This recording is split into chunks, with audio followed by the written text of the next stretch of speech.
Hello. So I was on the Benjamin Boyce's podcast a week ago, basically a week ago. And I'm just here to clear up I saw some comments and other things that I just want to clear up about my condition. So my condition is called congenital hypogonalism. They called it the sleepy pituitary gland when I was going through treatment.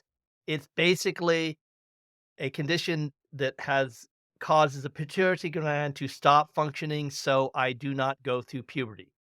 And essentially the same type of mechanism that's not present in my pituitary gland is gets triggered if someone is given Lupron. So Lupron causes my condition in in healthy children. So basically it stops their puberty, just like I was born with the condition, so I would have never gone through puberty if I didn't get HR treatment. So let me go through a bit of some timelines here and things that I want to clear up. So, as you can see here, I have the effects of medication, which is the effects of Lupron and my condition. And this is from 6 to 18 years old, roughly, I'm showing here. So CHH is my condition. It stands for, again, congenital hypogonalism.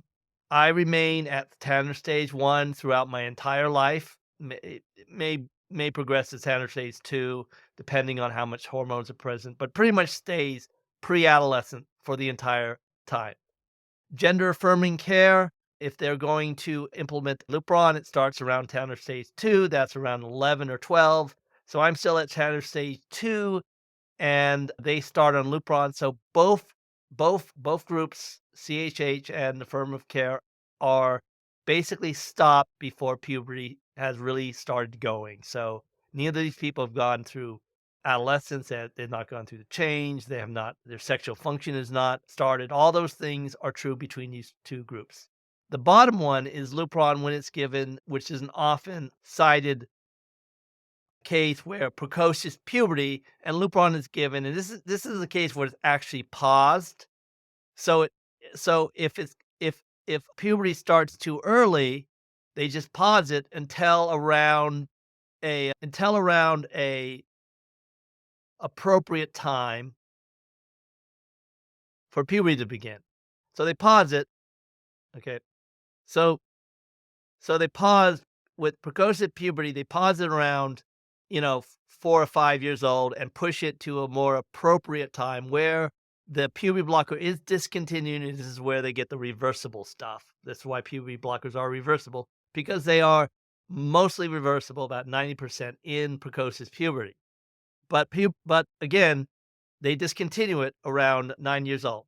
Now, gender affirming care, on the other hand, they discontinue it, and this is really unclear, either when they give cross-sex hormones or when they remove the gonads. Because put if you put cross-sex hormones in a teen with and then take the Lupron away, the teen's natal sex hormones will start, and they'll start competing with the cross-sex hormones. So I'm assuming they give Lupron until surgery, till they're able to remove the gonads, and then they can simply go off the Lupron. And this was kind of validated by a trans individual who has been on Lupron for 16 years, and this one started at 16. So that was the original start date of Lupron in the Tavistock before the early onset. So they used to give Lupron at 16 after puberty's stop, and this is so that they don't com- so the HRT does not compete with the natal sex hormones. Okay, so as you can see here, we have normal puberty, which is Tanner stage starts at Tanner stage 1, starts around 9 or 10. Tanner stage 2, which is where fertility is induced. 3 or 2 is the ages about 14, 13, 14, 15, where a boy can actually get a girl pregnant, and that's important for fertility preservation. So basically, you would have to have be at Tanner stage 3 or 4 for the standard fertility saving procedure to be effective. Girls go through puberty much faster and much younger. It's 10 stage 10 stage 4, and that's again the only way you can preserve puberty fertility is if you actually harvest the eggs, and that's both of these are very uh, a lot of intervention is included into just preserving puberty.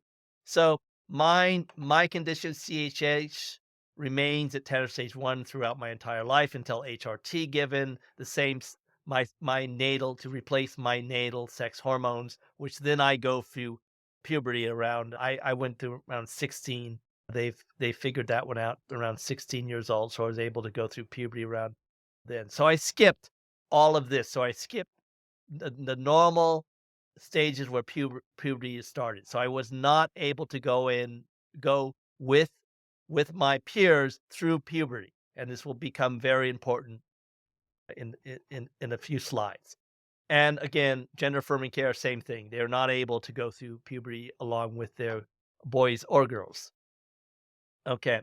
So Lupron again, this doesn't affect what people with Lupron when people are given Lupron for precocious puberty. It's before the normal maturation of puberty.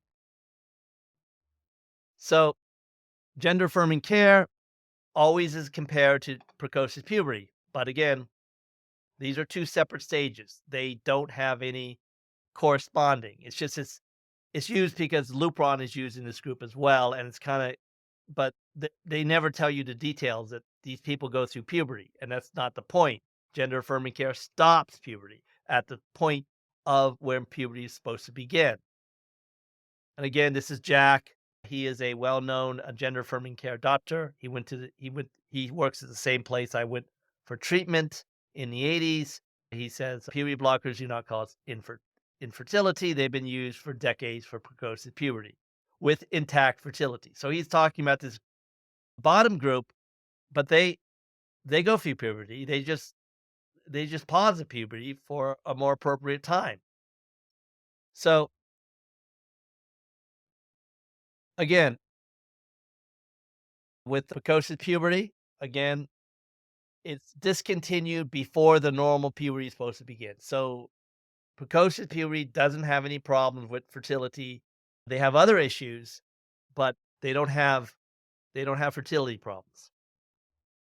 So in my condition, it's blocked and it remains at Tanner stage 1 throughout my entire life, and gender affirming care starts at Tanner stage 2. So now this is a comment I saw on the video. Um, this man James, despite the fact of his history, is only an antidote. So this person's art for all or something is accusing me of basically using antidote versus evidence, and multiple antidotes don't become evidence. And that is true. My talk was anecdotal. So the question is this true? Fact is, it's not. They actually have done studies on my condition. So this is a study published in 2015. I think this is an NIH study, psycho development in men with congenital hypogonalism. So this studies this condition. This is the condition CHH, and this study was done with 100 men between the ages of 18 and 66, and it was a multiple modal study. So they did focus groups and data collection and so forth. So it's a pretty good study. So what did they find about people who had their puberty basically blocked before through normal maturation up to the time of maybe 16, 17, or 18? Men who went through this condition that I have, which I reported on the video, the results were a notable 26% of men with my condition never had sexual activity. That's higher than the 5.4 normal rate in normal people. So that's quite a significant problem with maintaining or starting relationships.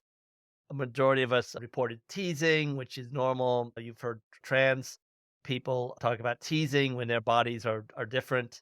Image concerns. So remember, this is a cohort of people who don't have gender dysphoria, who have nothing to do with trans, yet they developed a type of body dysphoria, feelings of embarrassment, ashamed, the body extent, avoiding undressing, and so forth in public. This is because they, again, we have a very we are not maturing just like the ones on puberty blockers with our peers. So we become very embarrassed and so forth. What about fertility? Because this is always a question. We don't have any long-term data on puberty blockers, so we don't know what what consequences a puberty blocker causes. Well, what about a blocked puberty? Okay, so majority of 75% did not have any children. Only a small percentage of them have 8% had their children. So majority of men with CHS who had blocked puberty did not were not able to have children. This is both because it's a giant problem. It's expensive. In order to actually go get fertility, we need to have a puberty hormone pump. Remember, this is a GnRH stimulants, and it secretes FSH and LH. So this is basically the mechanical version of the pituitary gland, and this is the same thing that Lupron's blocks. So this here is what you use to basically go through puberty if your pituitary gland is not producing the right hormones, and difficulty with relationships. So these men have essentially a sort of a body dysmorphia, causing them to have significant, even I would say, gender dysphoria, but it's not that type of gender dysphoria. It's more of along like my body is different. So and not and the study is very clear in the fact that this is mainly caused by the fact they're not maturing with their peers. So they're not keeping pace as their peers go through maturity. They're not going to maturity at the same rate, and the people who are on puberty blockers also don't go through maturity as well. So again, I'll be at GenSpec this year, so if you have any questions, you can always hunt me down. Just watch the video, it goes through much more detail of this condition. Okay, so that's it.